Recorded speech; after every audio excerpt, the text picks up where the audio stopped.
नमस्कार मंडळी, आजचा दिवस खूप खास आहे कारण आज मी तुम्हाला माझं फुल डे रुटीन दाखवणार आहे। आज गुढीपाडवा खूप स्पेशल दिवस आहे। तर स्पेशल दिवसाची सुरुवात कधी देवापासून केली तर दिवस हा मात्र खूप प्रसन्न जातो। मग काय, आता घेतली मी तर फुलं तोडण्यासाठी, फुलं तोडून घेतले आणि मस्त असे देवपूजा करण्यासाठी निघाले। इकडे माझे मुलं लहान आहे आणि त्यांना गुढीपाडव्याचं गुढी उभारण्यासाठी खूप एक्साइटमेंट लागली होती। तर मग मी काय पटकन अशी देवपूजा करण्यासाठी घेतली आणि देवपूजा झाल्यानंतर मग त्यांना मी आता गुढी कशी उभारायची ते दाखवणार होते। तर आपल्या चॅनलला नवीन असाल तर सबस्क्राईब आणि लाईक कमेंट नक्की करा आणि चॅनल नवीन आहे तर प्लीज सपोर्ट पण करा। सणाच्या दिवशी जास्त करून कोणी कोणाच्या घरी जात नाही, पण आमच्या इथे आज सकाळी सकाळी रूपा आली होती।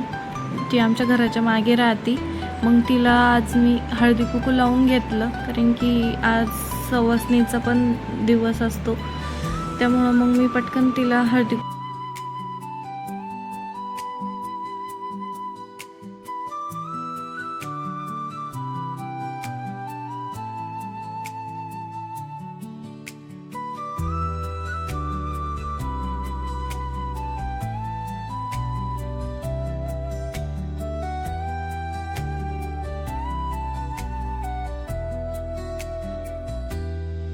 इथे बघा माझी फायनली अशी देवपूजा झाली।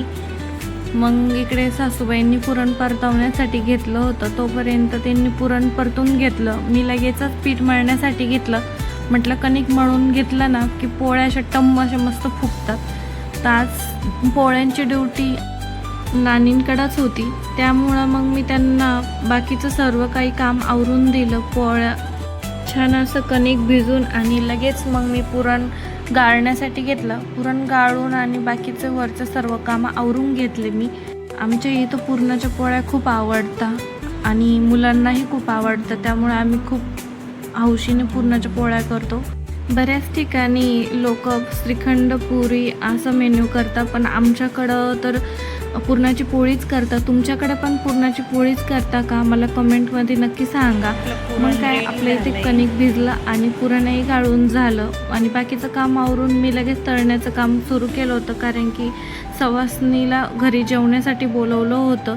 आम्ही दरवर्षी नवीन वर्षाच्या निमित्ताने आम्ही एक सवासणी तरी जेवू घालत असतो। तर आम्ही ह्या पापड्या 2 दिवस अगोदरच केल्या होत्या। किती छान झाल्या बघा, मस्त ढवळ्या आणि खूपच मोठ्या असं कढईमध्ये पण पुरत नव्हत्या, अशा मस्त फुगत होत्या।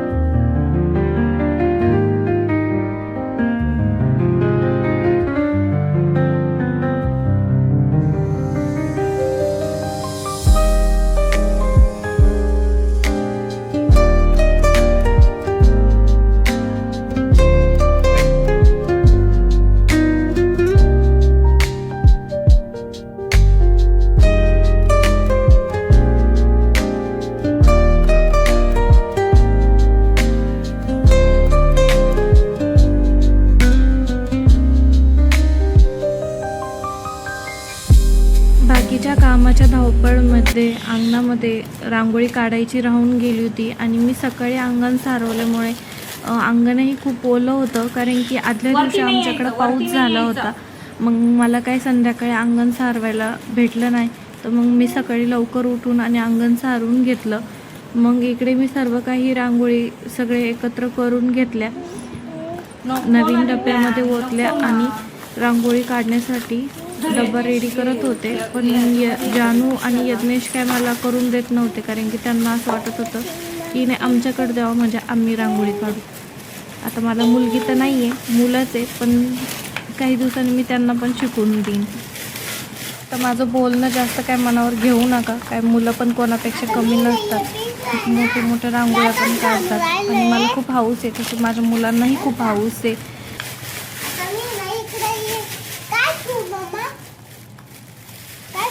जाळायला टाकायची, जाळायला टाकू राहिलो आता मी। बाई त्याच्यामध्ये रंग पण टाकून देत होता का? रंग पण टाकून देत होता? नाही रंग नाही टाकू दिव्यांश एवढे नाही करू बाळा.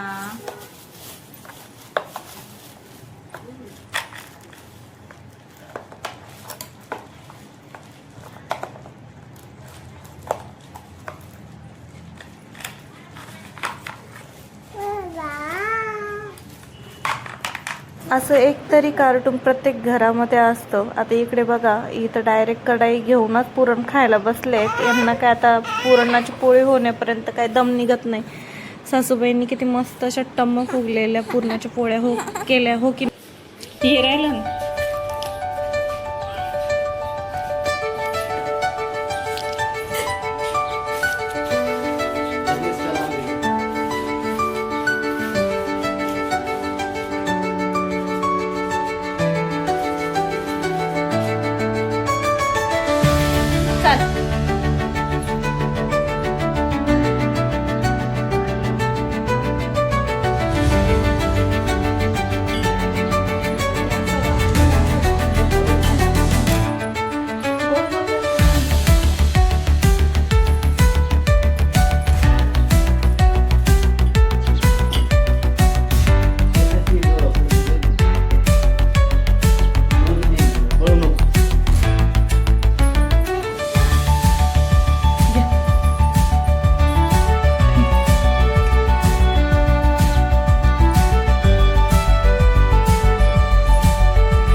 हॅलो म्हण, हॅलो म्हण, हॅलो हॅलो. मी आहे दिव्यांश, मग मी आहे दिव्यांश.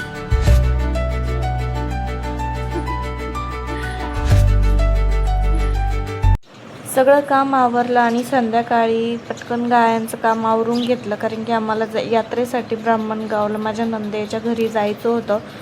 संध्याकाळी खूप जास्त आभट आलं होतं, खूप असं ढगाळ वातावरण झालं आणि थंडगार वाटत होतं. किती छान व्ह्यू आहे बघा. मस्त असा गारवा पडला होता, मातीचा सुगंध येत होता.